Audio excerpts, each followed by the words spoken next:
భవిష్యత్ గ్యారంటీ ఏమో చదువు పాత కాలంలో 7th చదివింది. ఆయన మీకు చెప్పాల్సింది ఆయన ఏనిపోయింది. ఎందుకంటే యువతకి 20 లక్షలు ఉపాధి కల్పిస్తున్నారు. ఎవరికి నిరుద్యోగం లేదంటే వాళ్ళకి నెలకి ఉద్యోగం వచ్చే వరకు 3000 ఇస్తారు. తర్వాత స్కూల్కి ప్రతి విద్యార్థికి ఏడాదికి 1500 అంటే అమ్మఒడి ఇప్పుడు ఇస్తున్నారు కదా, కానీ అతనికి ఒకటి ఇస్తున్నారు. ఎంతమంది ఉంటే కూడా వాళ్ళకి 3 4 ఒక్కొక్కరికి 15,000 ఇస్తారన్నారు. తర్వాత ప్రతి రైతుకి అతనికి 13,000 ఇస్తున్నారు రైతులకి, కానీ 20,000 ఆర్థిక సాయం చేస్తాడు రైతులకి. తర్వాత ప్రతి ఇంటికి ఉచితంగా 3 సిలిండర్ గ్యాస్, 3 ఉచిత. తర్వాత మహిళలకి మన ఇంట్లో 18 సంవత్సరాలు నిండిన ఆడపిల్ల నుంచి 59 వరకు మహిళ ఉంటే వాళ్ళకి 1500 నెలకి వాళ్ళ అకౌంట్లో వేస్తారు డబ్బు. 1500 ఎంతమంది అన్న ఉంది.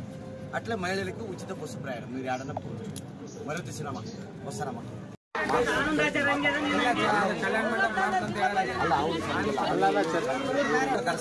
ಐಸೆಲ್ಸ್ ಕೊಡ್ತು ಅಂತ ಹೇಳಿದ್ವಿ. ಪ್ರತಿ ಜನರ ಮೊದಲು ಐಸೆಲ್ಸ್ ಕೊಡೋದು, ಇನ್ನು ಐಸೆಲ್ಸ್ ಕೊಡ್ತು ಅಂತ ಹೇಳಿದ್ವಿ. ಆ 10 ರೂಪಾಯಿ ಮಾಡಿಸ್ತೀವಿ ಗ್ಯಾರಂಟಿ. ನಿಮ್ದು కూడా చర్చకి మాట్లాడాలి.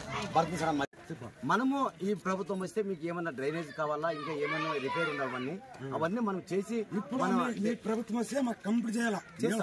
ఇప్పుడు మీరు చూసారు కదా, అప్పుడు చేసినామా లేదా? మీరు చేసారు, టీడీ ప్రభుత్వం చేసినా వైఎస్ఆర్ పార్టీ ఊరు చేసి చేయాలి. ఓకే చేస్తాము. మీరు ఏమన్నా బ్యాలెన్స్ మేము చేయాలి.